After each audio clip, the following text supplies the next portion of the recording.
Et salut à tous, c'est Axel de testmobile.fr. On est au CES 2014 à Las Vegas sur le stand de ZTE et j'ai dans la main une tablette, alors une phablette pardon plutôt, qui s'appelle le Iconic Phablette. Alors je sais pas s'il aura ce nom partout.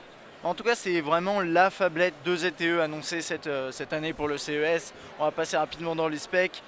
C'est une phablette, je veux dire un smartphone, hein, parce que phablette, j'aime pas le terme, mais c'est un smartphone qui est équipé, qui est capable de faire LTE, qui repose sur un chipset Qualcomm, j'ai pas les détails sous les yeux, Android, 5.7 pouces HD, donc 1280 par 720, ça lui fait 258 ppi.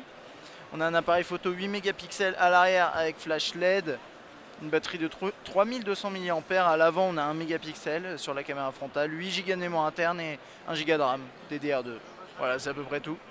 En ce qui concerne les specs, on va le prendre en main rapidement. On va passer sur le design. Alors désolé pour la lumière, en fait il y a des lumières juste au-dessus de nous qui changent de couleur, donc c'est funky mais c'est pas idéal pour les vidéos. Juste là on a la caméra frontale, quelques capteurs, sortie audio, retour, home, menu, bouton dédié pour l'appareil photo, juste ici, ça c'est plutôt cool. On-off, jack, juste ici. Volume, ça c'est pour la micro SD, juste ici. Micro USB, micro. Voilà, à l'arrière, ce style-là qu'on voit encore maintenant, hein, qui pour moi, à la base, vient de HTC, d'avoir du aluminium et plastique. Et je trouve que ça fait un petit peu, ça fait pas très 2014, mais bon, bref. Et là, voilà l'appareil photo. Donc c'est, comme je disais, c'est combien de mégapixels, je sais plus, j'ai déjà oublié, c'est pas grave. Je crois que c'est 8, ouais, 8 avec flash LED. Et le haut-parleur qui est ici, que vous voyez pas très bien. Bon, c'est un appareil qui est balèze, hein. C'est un grand écran, mais on n'est pas au-dessus de 6 pouces, donc il y a quand même moyen de l'utiliser à une main. Là, je peux pas trop parce qu'il y a le système de sécurité, c'est un peu compliqué. Alors, on va regarder dans l'interface qu'on a. On a ce système-là qui permet d'accéder rapidement à des raccourcis, à des applications. Et je crois que si on reste appuyé, voilà, ça se déverrouille. Désolé pour les reflets, c'est un peu compliqué. Bon, bah, là-dessus, on a quelque chose de très... ça m'étonne un peu d'ailleurs. Parce que normalement, chez ZTE, leur surcouche, elle ressemble pas à ça. Alors peut-être que je suis en train de regarder.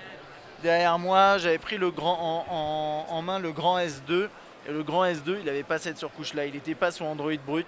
Là, on a du Android brut. Je ne sais pas si ce sera la même chose. Là, j'ai d'autres appareils sous les yeux. C'est ça aussi. Ça dépendra peut-être des opérateurs. Bon, en tout cas, là, ici, on a du brut de brut.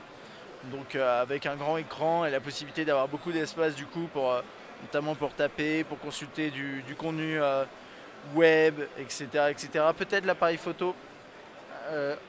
Non, une interface qui est assez classique. Ouais, mais c'est pas l'interface de base ici.